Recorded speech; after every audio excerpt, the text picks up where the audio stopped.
Les amis, bonjour. Bonjour Codes et bonjour à la communauté foot en général. Bienvenue sur ma chaîne. Aujourd'hui au menu, on a le débrief du match qui opposait le FC Séville face au FC Barcelone.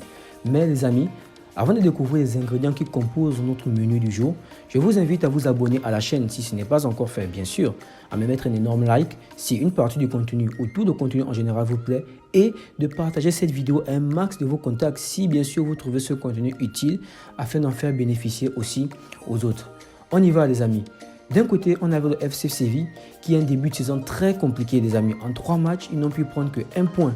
Donc une victoire pour eux était impérative pour se lancer en Liga ou du moins pour stopper la perte des points.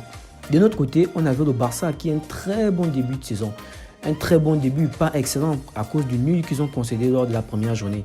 Et donc, quand on est le Barça, on se doit de gagner tous les matchs. Et donc, une victoire était attendue.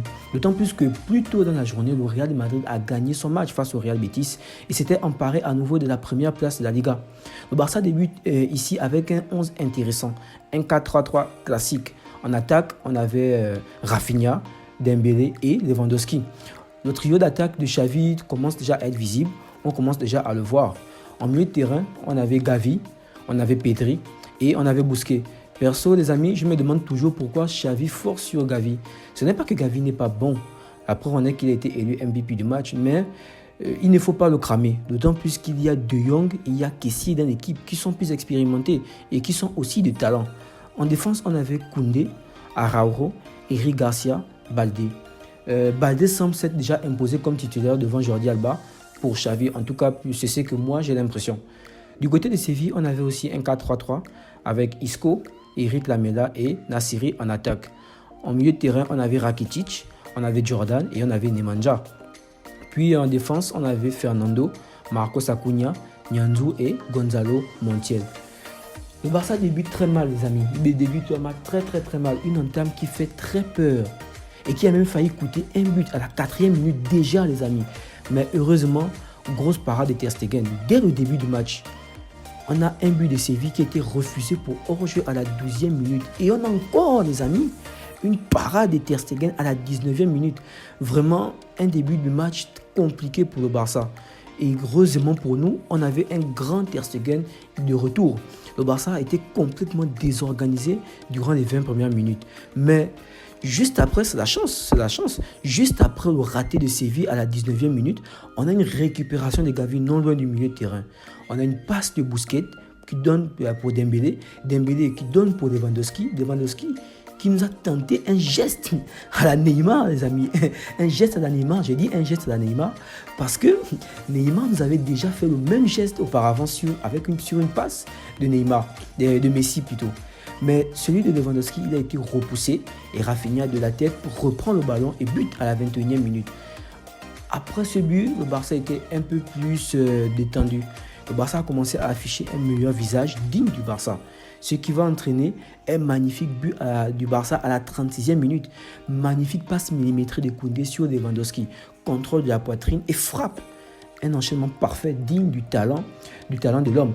Et en ce qui concerne Séville, les amis, on avait l'impression que les consignes de Lopetegui aux joueurs étaient de tout donner dans les premières minutes pour marquer le Barça et espérer les déstabiliser derrière. Mais la tactique n'a pas marché. Ils n'ont pas su profiter de leur temps fort en début de match et ils se sont fait prendre à leur propre jeu. Perso, à part les 20 premières minutes, je n'ai quasiment plus vu jouer à Séville. Séville n'a quasiment plus rien joué en première mi-temps et même en deuxième mi-temps. Ils ont été un peu dérangeants à quelques temps, mais globalement, c'était pas ça.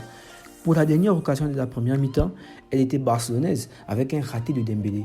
J'ai entendu beaucoup de critiques des gens sur cette action de Dembélé, comme quoi il aurait dû faire la passe à Lewandowski.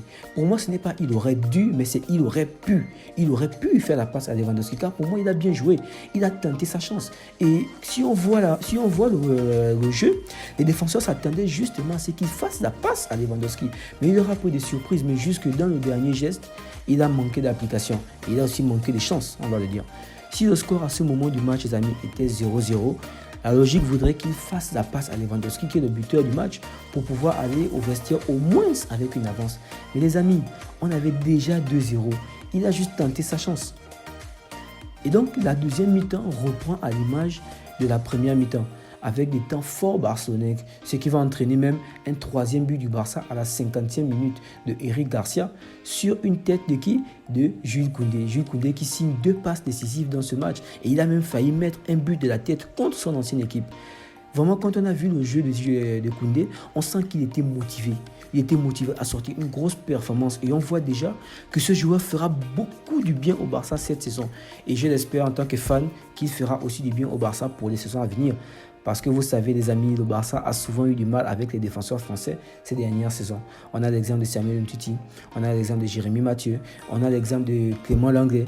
Et donc, j'espère pour moi et pour l'avenir du club que ce joueur nous fera beaucoup de bien sur le futur. Personnellement, les amis, je suis satisfait du résultat et de la prestation de l'équipe de manière globale. En attendant donc de voir ce que ça donnera en Ligue des Champions, car on a déjà vu, on voit déjà ce que ça donne en Liga. Donc on attendait de voir ce que ça donnera en Ligue des Champions, les amis. Le Barça prend la seconde place, reprend la seconde place de la Liga et on espère bientôt la première place. Et moi, je vous dis à bientôt, les amis, pour le prochain débrief. Abonnez-vous si ce n'est pas encore fait, c'est gratuit et ça soutient énormément la chaîne. Mettez un like, laissez un petit commentaire et partagez la vidéo. Prenez soin de vous, prenez soin des vôtres et n'oubliez pas les amis, mais est-ce que un club.